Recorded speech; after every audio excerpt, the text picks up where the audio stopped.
संभाजीनगरच्या पाणी प्रश्नावर ठाकरेंची शिवसेना आता आक्रमक झाल्याचं बघायला मिळत आहे।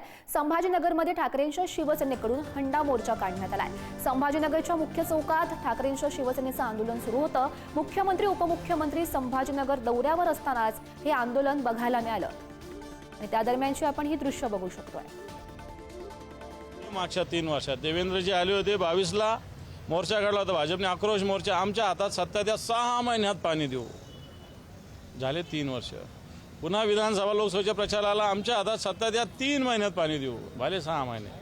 ही लबाडासारख्या या घोषणा आहेत, म्हणून लबाडांनो पाणी द्या ही घोषणा आम्ही दिलेली आहे। हे आंदोलन करणारे जे आहेत ना, यांनीच केलेले जे काही पाप आहेत ते आता आम्ही भरतोय आणि म्हणून त्यांना आंदोलन करायचा काही तसा नैतिक अधिकार सुद्धा नाही।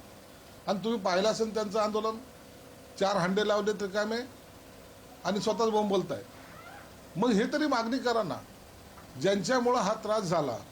उद्धव ठाकरे साहेबांसारख्या नेत्यांनी त्यांच्या या संदर्भामध्ये माफी 2 वेळा, एक नाही 2 वेळेला मागितली।